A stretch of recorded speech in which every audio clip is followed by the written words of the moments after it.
안녕하세요. 이번에 살펴볼 작품은 조지훈 시인의 마음의 태양이라는 작품입니다.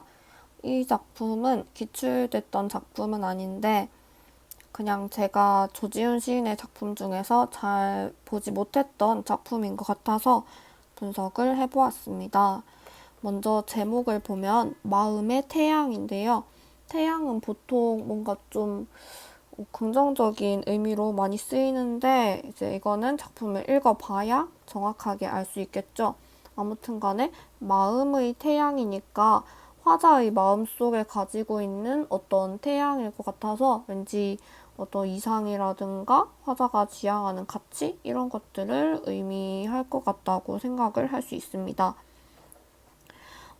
이 시는 총 4연으로 이루어져 있는데요. 1년부터 함께 살펴보겠습니다. 꽃사이 타오르는 태양을 향하여 고요히 돌아가는 해바라기처럼 이라고 하면서 이제 처럼에서 볼 수 있듯이 직유법이 사용되었는데요. 이제 이것처럼 요렇게 하고 싶다라고 이야기를 하는 것 같아요. 그러면 앞에 두 행부터 살펴보면 꽃 사이에 타오르는 햇살을 향해서 고요히 돌아가는 해바라기처럼 살고 싶은가 봐요. 근데 이 해바라기의 특징이 뭐냐면 햇살을 향해서 고요히 돌아가는 게 특징이에요. 우리 알다시피 해바라기는 이제 이름이 해바라기인 것처럼 태양이 있는 쪽으로 고개를 드는 속성이 있잖아요.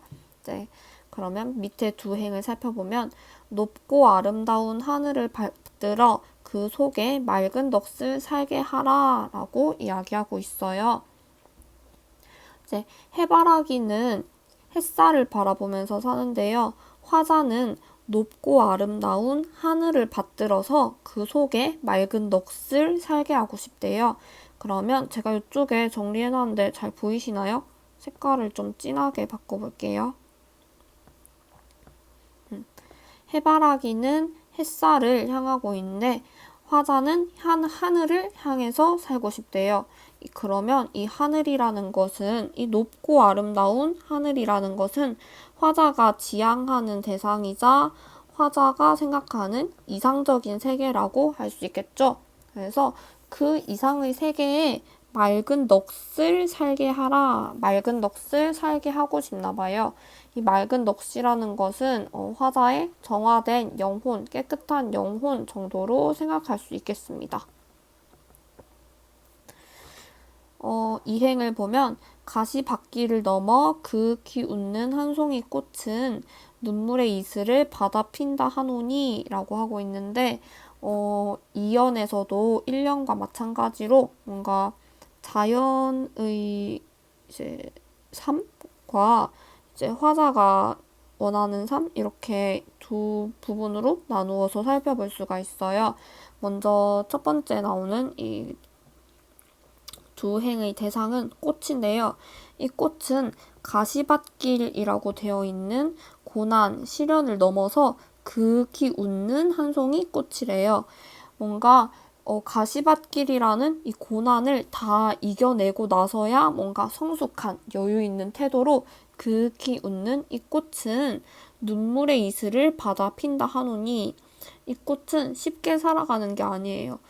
꽃이 피어나는데 막 꽃이 아름답잖아요. 근데 이 아름다운 꽃이 마냥 쉽게 피어나는 게 아니고 가시밭길도 넘고 눈물의 이슬, 뭔가 어려운 시간을 겪고 난 후에 피어난다고 해요. 그런 걸 보면 고난 속에서 고난을 지낸 후에야 이제 꽃이 피는 것처럼 삶이 이제 뭐 개화를 할 수 있고 삶이 윤택해진다. 뭐 이런 의미를 생각할 수 있고요. 이것처럼 화자도 깊고 거룩한 세상을 우러르기에 삼가 육신의 괴로움도 달게 받으라 라고 하고 있어요. 화자가 앞서 말했던 이 높고 아름다운 하늘처럼 이런 깊고 거룩한 세상을 지향하고 있어요. 이건 역시 화자가 지향하는 이상적인 세계라고 할 수 있어요. 이런 세계를 우러르기 때문에 내 몸 하나, 내 삶과 육신이 괴롭더라도 나는 이것을 달게 받으라 라고 이야기하고 있어요. 꽃이 이렇게 힘든 시간을 겪어서 개화를 한 것처럼 화자도 어려운 시간을 내가 바라는 이상향으로 다가가기 위해서 어떤 괴로움이 있어도 잘 나는 견뎌내겠다라고 다짐하고 있습니다. 세 번째 연을 보면 괴로움의 짐짓 웃을 양이면 슬픔도 오히려 아름다운 것이 고난을 사랑하는 이에게만이라고 하고 있으면서 뭔가 좀 어울리지 않는 듯한 것들이 있는데요. 괴로워도 웃고 슬픈 것도 아름답고 고난도 사랑하고 라고 하는 걸 봐서 이 부분에 역설법이 사용되었다고도 볼 수 있을 것 같아요. 이렇게 힘든 일이 있어도 열심히 잘 견뎌내고 잘 버티는 사람에게만이 마음나라의 원광은 떠오르느라 라고 하고 있어요. 이 원광은 이제 제가 검색해보니까 불교적으로도 해석할 수 있을 것 같긴 한데 그게 아니더라도 둥글게 빛나는 빛이라고 해석하면 될 것 같아요. 원처럼 이렇게 생기는 빛. 이렇게 그리고 보니까 저희 아까 봤던 제목이랑 되게 비슷하네요. 제목이 마음의 태양인데 여기 나오는 마음 나라의 원광이 결국에 마음의 피는 이렇게 동그란 빛이니까 마음의 태양을 의미하는 거라고 보면 될 것 같아요. 그러니까 화자가 말하는 이 마음의 태양, 뭔가 내가 이상적으로 생각하는 가치 있는 것들은 이런 괴로움, 슬픔, 고난과 같은 힘겨운 시간을 견뎌낸 후에야 실현될 수 있다라는 이야기를 하고 있다고 볼 수 있겠습니다. 고난을 이겨낸 뒤에 이상을 실현할 수 있고 또 숭고한 넋을 실현할 수 있다. 이렇게 볼 수 있겠고요. 마지막 연을 보면 푸른 하늘로 항시 날아오르는 노고지리 같이 이제 앞에 1, 2연처럼 이제 또 노고지리라는 자연물에 빗대어서 이야기하고 있는데요.